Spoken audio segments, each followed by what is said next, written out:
Hello friends, દશેરાના ફાફડા જલેબી ખાધા પછી બીજા દિવસે 11રસ રહેવાની હોય છે. ટાઈમ થાય એટલે ભૂખ તો લાગી જ જાય. ગૃહિણીનો કાયમનો પ્રશ્ન એ કે ફટાફટ એવું શું બનાવું કે તરત બની જાય. તો આજે હું માત્ર 5 મિનિટમાં બની જાય એવા બી બટેટા લાવી છું. વ્રતમાં બટેટા અને શિંગદાણા ઓલ ટાઈમ ફેવરિટ હોય છે. નાના મોટા સૌ કોઈને ભાવે પણ ખરા, અને એક જ વસ્તુ બનાવીએ તો પેટ પણ ભરાઈ જાય અને સંતોષ પણ થાય. તો ચાલો બનાવીએ બી બટેટા. તો અહીં મીડિયમ સાઇઝના વજનમાં આશરે 200 ગ્રામ જેવા બટેકા લીધા છે. તેને ધોઈ સ્વચ્છ કરી લીધા બાદ છાલ ઉતારી પાણીમાં બોળી દઈશું.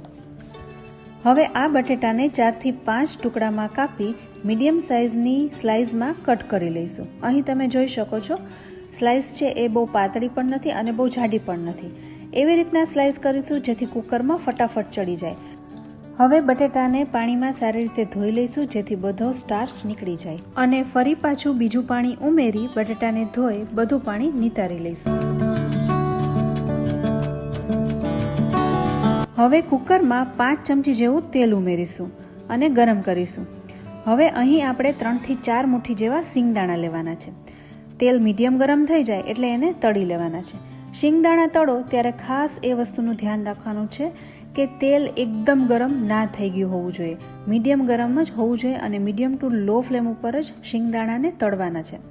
જો તમે હાઈ ફ્લેમ ઉપર શિંગદાણાને તળશો તો શિંગદાણા ઉપરથી ડાર્ક કલરના થઈ જશે અને એકદમ એનો ટેસ્ટ કડવો થઈ જશે. તો મીડિયમ ટુ લો ફ્લેમ ઉપર તળવાથી શિંગદાણાની મીઠાશ એવી ને એવી રહે છે અને સ્વાદમાં એકદમ ટેસ્ટી લાગે છે. તો શિંગદાણા પ્રોપર રીતે તળતા ઉપરના ફોતરા ફાટવા લાગશે અને કલર પણ ગુલાબી રંગનો થઈ જાય એટલે શિંગદાણાને કાઢી લઈશું. તો અહીં આપણા બધા શિંગદાણા તળાઈ ગયા છે. હવે શિંગદાણા તળાઈ ગયા પછી 2 થી 3 મરચાં પણ સાથે તળી લઈશું.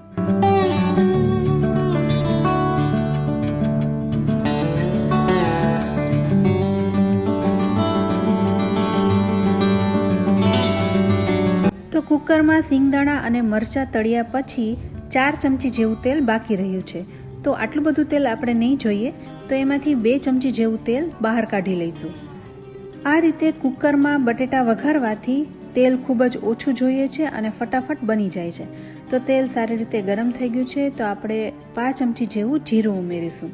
જીરું સારી રીતે ક્રેકલ થઈ જાય એટલે આદુ અને મરચાં ઝીણા ઝીણા સમાર્યા છે એ ઉમેરી દેવાના છે. અહીં આદુ અને મરચાંનો ઉપયોગ વધારે કરવાનો છે.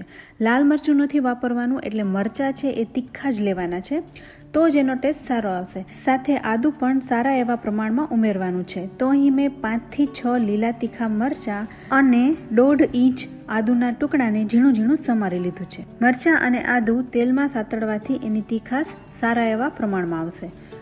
હવે બટેટામાંથી બધું પાણી નિતારી લીધું છે અને ત્યારબાદ કુકરમાં ઉમેરી દઈશું અને મિક્સ કરીશું. તો ફ્રેન્ડ્સ, આવી રીતે આપણે બટેટા સીધા કુકરમાં વઘારીએ તો બટેટાને બાફવાની ઝંઝટ પણ કરવી નથી પડતી. સાથે તેલ પણ ઓછું જોઈએ છે, ફટાફટ બની જાય છે અને ટેસ્ટમાં પણ એકદમ મીઠા લાગે છે. તો હવે સ્વાદ પ્રમાણે મીઠું ઉમેરી દીધું છે અને ફરી પાછું મિક્સ કરીશું. હવે અહીં આપણે તીખાશમાં લાલ મરચું નથી વાપરતા, એટલે થોડોક એવો મરીનો પાવડર ઉમેરીશું. આ બિલકુલ ઓપ્શનલ છે. જો તમે વધારે તીખું ના ખાતા હોય તો ના ઉમેરવો. અહીં આપણે બટેટાની સ્લાઇસ પતલી જ કરી હોવાથી એને ચડતા બિલકુલ વાર નહીં લાગે. તો માત્ર 1 ચમચા જેવું જ પાણી ઉમેરીશું, એટલે કુલ 3 ચમચી જેટલું પાણી ઉમેર્યું છે અને મિક્સ કરીશું. બસ આટલા જ પાણીમાં બટેટા એકદમ સારી રીતે ચડી જશે અને ફક્ત 2 જ સીટી કરવાની છે. આ મારું કુકર 3 લીટરનું છે, તો 2 જ સીટીમાં બટેટા એકદમ સારી રીતે ચડી જશે. તો માત્ર 2 જ મિનિટમાં 2 સીટી વાગી ગઈ છે, તો ગેસ બંધ કરી દઈશું. તો ફ્રેન્ડ્સ, જુઓ કેટલા સરસ રીતના બટેટા બફાઈ ગયા છે. પાણી પણ પ્રોપર માત્રામાં ઉમેર્યું હોવાથી રસો પણ નથી થયું અને બટેટા એકદમ કોરા રહ્યા છે, નીચે બેઠા પણ નથી અને એકદમ સારી રીતે બટેટા અહીં ચડી ગયા છે. છરીની મદદથી આપણે કાપીને જોઈશું તો બટેટા એકદમ સોફ્ટ થઈ ગયા છે અને આખા પણ રહ્યા છે.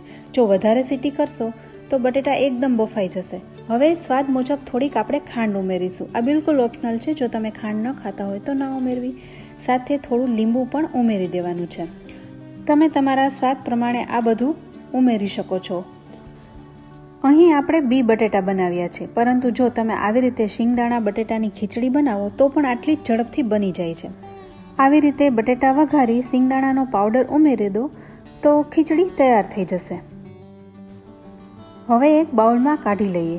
તો સૌપ્રથમ આપણે બટેટાનું લેયર કરીશું, ત્યારબાદ આપણે થોડા શિંગદાણા ઉમેરીશું. સોફ્ટ બટેટા સાથે શિંગદાણાનો ક્રન્ચી ટેસ્ટ ખૂબ જ સરસ લાગે છે. તો ફ્રેન્ડ્સ, તમને આ રેસીપી કેવી લાગી? ફટાફટ બની જતી આ રેસીપી તમે જરૂરથી ટ્રાય કરજો અને તમારો ફીડબેક અમને કમેન્ટ બોક્સમાં જરૂરથી આપજો. તો અહીં આપણા બી બટેટા તૈયાર છે. તો ડીશમાં સર્વ કરીશું અને કોથમરીથી ગાર્નિશ કરીશું. આ બી બટેટા આપણે મરચાં, વેફર અને દહીં સાથે સર્વ કર્યા છે. તો ફ્રેન્ડ્સ, તમને આ ફટાફટ 5 મિનિટમાં બની જતા બી બટેટાની રેસીપી કેવી લાગી? રેસીપી સારી લાગે તો વિડીયોને લાઇક અને શેર કરજો અને અમારી ચેનલ કિચન સિરીઝને જરૂરથી સબસ્ક્રાઇબ કરજો. તો ફરી મળીશું, ત્યાં સુધી આવજો.